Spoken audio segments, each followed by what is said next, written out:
గడిచిన దాదాపు దగ్గర 5 సంవత్సరాలు కావస్తుంది జగన్మోహన్ రెడ్డి గారు అధికారంలోకి వచ్చి. ఈ 5 సంవత్సరాల్లో ఎంతవరకు అభివృద్ధి చేశారు, ఎంతవరకు ప్రజలకు మంచి చేశారు? అభివృద్ధి జీరో. పక్క ముఖ్యమంత్రి కేసీఆర్ వచ్చి తెలంగాణలో రోడ్లు శుభ్రంగా గుంటలు ఉన్నాయి అంటే ఆంధ్ర రోడ్లు అని చెప్పాడు. జగన్మోహన్ రెడ్డి చేసింది శూన్యం, అభివృద్ధి అనేది లేదు. గత ఎన్నికల్లో జగన్మోహన్ రెడ్డి గారు మాట్లాడుతూ మద్యాన్ని పూర్తిగా నిషేధం చేసిన తర్వాత నేను ఎన్నికలకు వస్తానని చెప్పేసి మాట్లాడారు. అదేవిధంగా మంత్రి రోజా గారు కూడా గతంలో బీడు బాటిల్ పట్టుకుని రోడ్డు ఎక్కారు. ఖచ్చితంగా జగనన్న హయాంలో మద్యం నిషేధం అయిద్దని. ఇప్పుడు ఎంతవరకు నిషేధం అయింది? జే బ్రాండ్స్, భీమ్ జగనన్న సొంత బ్రాండ్తో మందులు తయారు చేసిన తప్ప ఎక్కడ నిషేధించలేదు, ఏమీ చేయలేదు. మన కల్తీ రకాలతో తెలంగాణ రాష్ట్రంలో పోయి మన వాళ్ళు అక్కడ పోయి మందు తాగుతున్నారు, అక్కడ పోయి తెచ్చుకుంటున్నారు. అదేవిధంగా వైవి సుబ్బారెడ్డి గారు మాట్లాడుతూ బీసీలంతా కూడా జగన్ వారి వైపే ఉన్నారు, బీసీలకి సంక్షేమం ఏదైనా చేసిందంటే అది ఓన్లీ వైఎస్ ప్రభుత్వమే అన్నారు. ఇందులో ఎంత వాస్తవం ఉంది? బీసీ కార్పొరేషన్లో బీసీ డైరెక్టర్లు పెట్టిన కనీసం కుర్చీ కూడా ఇవ్వలేదు. ఏ ఒక్క బీసీ నాయకులు కూడా ఉపయోగపడింది లేదు. ఆయన బీసీ డైరెక్టర్లో బీసీ చైర్మన్ ఇచ్చింది, ఎక్కడ కూడా ఒక కుర్చీ కూర్చోడానికి కుర్చీ కానీ ఏమీ ఇవ్వలేదు ఆయన. గతంలో చాలా బాగుంది, అది గతంలో చాలా బాగుంది, అన్నీ ఉన్నాయి. ఇప్పుడు అసలు ఆ డైరెక్టర్లు ఇచ్చింది ఏమో దానివల్ల ఉపయోగమే లేదు. అదేవిధంగా అంబటి రాంబాబు మాట్లాడుతూ పోలవరం అనేది రాష్ట్రానికి సంబంధించింది కాదు, కేంద్రం కట్టాల్సింది అంటారు. ఇది అంతవరకు గతంలో 75% కట్టిందని చెప్పి వాళ్ళ ప్రభుత్వంలో వాళ్ళు ఒప్పుకున్నారు పోలవరం. ఇప్పుడు ఆ 25% కట్టడానికి ఇంతవరకు ఏమీ లేదు, అది అట్లే ఉంది. వాళ్ళు చేయలేకపోయారు, వాళ్ళ అసమర్థతను వాళ్ళు కప్పించుకుంటున్నారు. రీసెంట్గా తెలుగుదేశం నుంచి వైసీపీలోకి వెళ్ళినట్టు సోమదాస్ గారు ఒక వ్యాఖ్యలు చేశారు తెలుగుదేశాన్ని ఉద్దేశించి. నక్కల ఎముకల కోసం చూస్తే, కుక్కల చెప్పుల కోసం చూస్తే తెలుగుదేశం పార్టీ పరిస్థితి కూడా అలాగే ఉందన్నారు. ఈ వ్యాఖ్యలు మీరు ఎలా చూస్తున్నారు? అది ఆయన విజ్ఞప్తికి వదిలేద్దాం. ఆయన పరిస్థితి ఏంటో ఆయనకి తెలిసి ఆయన విజ్ఞప్తికి సోమదాస్ గారికి వదిలేద్దాం. కేసీఆర్ నాని గారు మాట్లాడుతూ చంద్రబాబు నాయుడు గారు పచ్చి మోసగాడు అంటున్నారు. ఇందులో ఎంత వాస్తవం? కేసీఆర్ నాని గారికి చంద్రబాబు నాయుడు గారు బీఫామ్ ఇచ్చి 2 సార్లు ఎంపీ గెలిచిన ఆయన కేసీఆర్ నాని గారు. ఆయన పరిస్థితి నిన్న తిరువురు వస్తే తెలిసిపోయింది ఆయనకి. కేసీఆర్ నాని ఐపీ స్వామి గుడి దగ్గరకు వస్తే భారీ ర్యాలీ మోటార్ సైకిల్తో సహా తీసుకొచ్చి మీటింగ్ పెట్టేవాడు. నిన్న ఎవరూ లేకుండా సొంతంగా వచ్చి చేసింది కేసీఆర్ నాని గారు. ఆయన ఎంట ఉన్న ఒక కార్పొరేటర్ కానీ, ఒక కౌన్సిలర్ కానీ, ఒక టౌన్ పార్టీ ప్రెసిడెంట్ కానీ, లేకపోతే ఒక ఎంపీపీ కానీ, మాజీ ఎంపీపీ కానీ ఎవరు ఆయన ఎప్పుడు ఇన్నోళ్ళు లేరు. ఎల్లరు కూడా ఆయనే 420. ఆయన తమ్ముడే ఆయన ఇది చేసే పరిస్థితి వచ్చింది. ఆయన అంటే ఎవరు ఉండేవాళ్ళు లేరు, వాళ్ళకి ఇదే పరిస్థితి లేదు. తెలుగుదేశం పార్టీ వారు ఆరోపిస్తూ గతంలో బీసీలకి కార్పొరేషన్లు ఉండేవి, నేడు ఆ పరిస్థితి లేదు అంటున్నారు. ఇందులో ఎంత వాస్తవం? మనకు కనబడుతుంది కదా, BC corporation, SC corporation, ST corporation అన్నీ ఉండేవి. ఎంతో కొంతమందికి ఇచ్చేవాళ్ళు. ఇప్పుడు బీసీ డైరెక్టర్లకే చైర్మన్గా లేదు. అవి వర్చకులలో ఒక కుర్చీ ఇచ్చారు, ఒక పేరు ఇచ్చారు, అంతవరకు సరిపోయినాయి.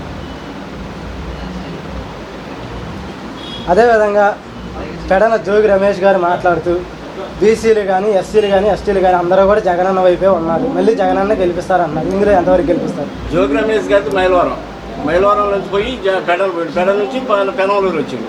ఆయనకి ఎక్కడా నిలకలేని మనిషి. ఆయన బూతుల మధ్య తిట్టడానికి పనికొచ్చే మనిషి. ఆయన దానికే మంత్రి పదవి ఇచ్చారు. ఆయన మంచి పదం చూసి కాదు, ఏం కాదండి.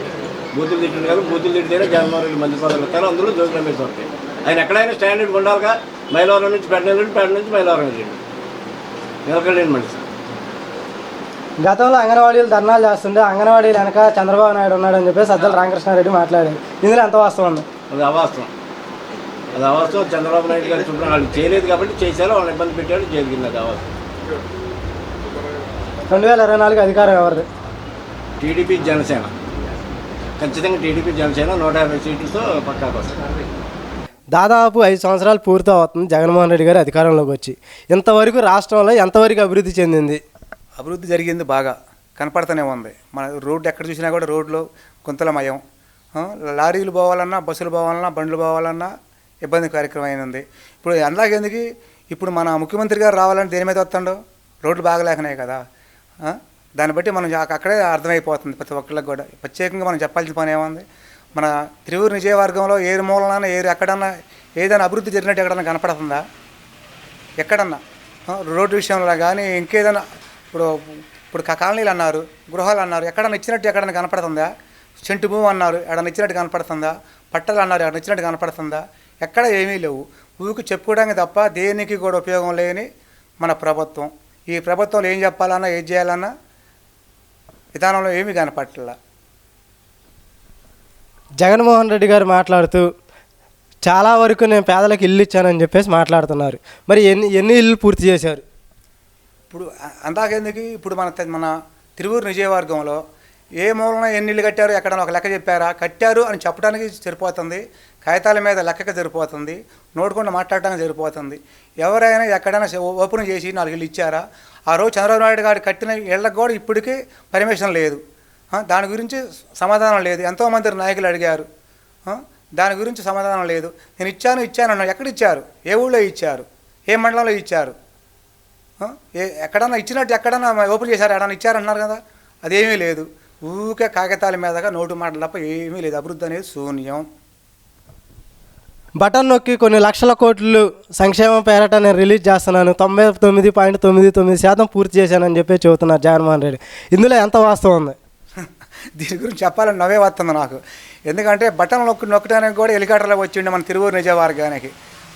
దాన్ని బట్టి అభివృద్ధి బాగా జరిగిందని మనం ఊహించుకోవచ్చు. బటన్ నొక్కుతుండ్రు, ఎవరికి వస్తున్నాయి? 10 మంది ఉంటే 2 వస్తున్నాయి, 8 మంది ఒక చేతులతో వెనక్కి తిరిగిపోతున్నారు. ఎక్కడ అభివృద్ధి? ఏం బటన్ నొక్కిండి? ఎక్కడ నొక్కిండి? తిరువూరులో కూడా బటన్లే నొక్కిండి కదా, అందరూ అంటే అడుగుతూనే ఉంటారు కదా, అందరూ సమాధానం చెబుతూనే ఉన్నాం కదా. ఏదీ లేదు, బటన్ నొక్కటం లేదు, ఏం లేదు. కొత్త కాగితాలకి నోటు మాటలు తప్ప దేనికి లేదు. గతంలో చంద్రబాబు గారి హయాంలో ఏ పని చేయాలన్నా సరే లంచాలు ఇస్తేనే పని అయింది. నేడు ఆ పరిస్థితి లేదని చెప్పేసి వైసీపీ శ్రేణులు మాట్లాడుతున్నారు. ఇది ఎంతవరకు నిజం? అభివృద్ధి లంచాలంటే ఏమిటి అసలు? లంచాలు నేర్పేది ఇప్పుడు ఈయన కదా. ఇసుక ఏంటి? ఇప్పుడు ఇసుక ఎక్కడ ఎట్ట వస్తుంది మనకి? అది అప్పుడు ఎంత కొన్నాం ఇసుక, ఇవాళ ఎంత కొంటున్నాం ఇసుక? దాన్ని బట్టి మనం దాన్ని బట్టి అదే బ్యారేజ్ చేసుకోవాలి. లంచం అంటే ఏంటి అనేది కూడా అక్కడే తెలుసుకోవాలి మనం. అంతమంది ఇసుక లారీ కొంటే 5,000 లారీ ఇలా 15,000 అవుతుంది. అందులో అది లంచమే కదా. ఇలా లంచం లేకుండా ఏం జరుగుతుంది? ఇలా అయాలు ఏం జరిగింది? అదేవిధంగా వైవి సుబ్బారెడ్డి గారు మాట్లాడుతూ జగన్మోహన్ రెడ్డి అమ్మట మహిళలు కానీ అదేవిధంగా ఎస్సీలు ఎస్టీలు ఓసీలు అందరూ కూడా జగన్ వైపే ఉన్నారు కాబట్టి మళ్ళీ జగనే అధికారంలోకి వస్తున్నారు అంటున్నారు. ఇది ఎంతవరకు వాస్తవం? ఇప్పుడు అందరి పేర్లు మనకు తెలియకపోవచ్చు, కానీ మనం చూస్తున్నాం. ఒక డాక్టర్ గారికి మోస అడిగినందుకే కదా ఆ రకంగా ఇబ్బంది పెట్టించుగా చేసి ఆయన చనిపోయేదా చేసింది. మన ఈ మధ్యన ఒక కాల్ డెలివరీ చేసినాడు ఒక డ్రైవర్, అతనికి ఎమ్మెల్సీ చేస్తున్నాడు, అది ఎస్సీయే కదా. అలాంటి ఎన్ని ఘోరాలు చేశారు. దాన్ని బట్టి అక్కడ ఒక మంత్రి గారు కానీ ఒక ముఖ్యమంత్రి కానీ ఒక ఎమ్మెల్సీ కానీ ఎవరైనా స్పందించారా? ఎవరన్నా? అలాంటి ఎన్ని ఘోరాలు జరిగినాయి ఇక్కడ. అధికారం ఉందని చెప్పేసి అన్నీ మాట్లాడితే అది చెల్లదో. రేపు పొద్దుపోట ఓటుతోటి సమాధానం చెబుతారు జనాలు. గతంలో కంటే ఇప్పుడే ఎక్కువ రాష్ట్ర అభివృద్ధి చెందింది, ఏ ముఖ్యమంత్రి వల్ల కాలేదు అని చెప్పి జగన్మోహన్ రెడ్డి గారు ఒక సభలో బహిరంగంగా చెప్పారు. అది ఎంతవరకు అభివృద్ధి చెందారు? అభివృద్ధి అనేది ఈ మధ్యన ఒక చంద్రబాబు నాయుడు గారు సెల్ఫీ విధానంలో తీసుకొచ్చారు. ఆ సెల్ఫీలలో చూపించారు చంద్రబాబు నాయుడు గారు చూపించిన అభివృద్ధి ఏంటో, చంద్రబాబు నాయుడు గారు కట్టిన అభివృద్ధి ఏంటో, చంద్రబాబు నాయుడు చేసిన అభివృద్ధి ఏంటో ఆ సెల్ఫీలలో మన నాయకులు కానీ మా తిరువూరు నియోజకవర్గంలో ప్రతి ఒక్క నాయకులు చూపించారు ఆ సెల్ఫీలలో. అదే అభివృద్ధి. ఇక చూపించమని వాళ్ళ అభివృద్ధి గురించి సెల్ఫీలు దిగి చూపించమనండి, వాళ్ళ అభివృద్ధి గురించి మనం మాట్లాడుకుందాం. అప్పుడు తిరువూరు ఎమ్మెల్యే రక్షణనిధి గారు మాట్లాడుతూ జగన్మోహన్ రెడ్డి గారు నన్ను మోసం చేశారని చెప్పేసి మాట్లాడుతున్నారు. ఇది ఎంతవరకు వాస్తవం? అది వాస్తవం అనేది మన పరిధిలోది కాదు. ఇప్పుడు అది మనం మాట్లాడకూడదు. అది ఎందుకంటే ఇప్పుడు దాకా మనం వారి గురించి మనకు తెలియదు కాబట్టి వారి గురించి మనం మాట్లాడటం కూడా అది మంచి పద్ధతి కాదు. అదేవిధంగా జగన్మోహన్ రెడ్డి గారు ఎస్సీలని ఎస్టీలని బీసీలని ఎక్కువ ట్రాన్స్ఫర్ చేస్తున్నారని చెప్పేసి తెలుగుదేశం వారు ఆరోపిస్తున్నారు. ఈ ఆరోపణలో ఎంతవరకు నిజం ఉంది? ఇప్పుడు కనపడుతూనే ఉంది కదా. ఇప్పుడు చెప్పిన ముందు రక్షణనిధి గారు మంచి ఎమ్మెల్యే, ఆయన వల్ల ఎక్కడ కూడా ఒక తప్పుడు విషయం లేదు, ఆయన పక్కన పెట్టిండు. అలాంటి వాళ్ళు చాలామందిని మన శ్రీదేవి గారు అన్నారు. అలాంటివన్నీ ఏంటి? దాన్ని బట్టి మనం ఎక్కువ మాట్లాడే అవకాశం లేదు కాబట్టి అలాంటివి చాలా ఉన్నాయి. అది మాత్రం ఏదైనా చెప్పుకోవడానికే తప్ప ఎస్సీ ఎస్టీ నా సోదరులు నా వాళ్ళు నాది అంటాం తప్ప చేసే మొత్తం చెప్పే మాటలకి చేసేవాడికి అన్నీ అబద్ధాలే. 2024 అధికారం ఎవరిది అంటారు? 2024 అనేది అధికారం ఎవరిది అనేది ప్రత్యేకంగా చెప్పాల్సిన పని రేపు ఓడితో సమాధానం చెబుతారు. చంద్రబాబు నాయుడు గారు 2024లో ముఖ్యమంత్రి కాబోతున్నారు. 175 సీట్లకు 156 సీట్లు పక్కా చంద్రబాబు నాయుడు గారు ముఖ్యమంత్రి అవుతారు. అది పక్కా. పవన్ కళ్యాణ్ని ఎక్కడికి వెళ్ళినా సరే జగన్మోహన్ రెడ్డి గారు మాట్లాడుతూ పవన్ కళ్యాణ్ 3 పెళ్ళిళ్ళు చేసుకున్నారు, 4 పెళ్ళిళ్ళు చేసుకున్నారు అని మాట్లాడుతున్నారు. పవన్ కళ్యాణ్ పెళ్ళిళ్ళకి రాష్ట్ర అభివృద్ధికి సంబంధం ఏంటి? ఇప్పుడు ఒక్కొక్క మనిషికి ఒక్కొక్క వాతావరణం ఉంటుంది.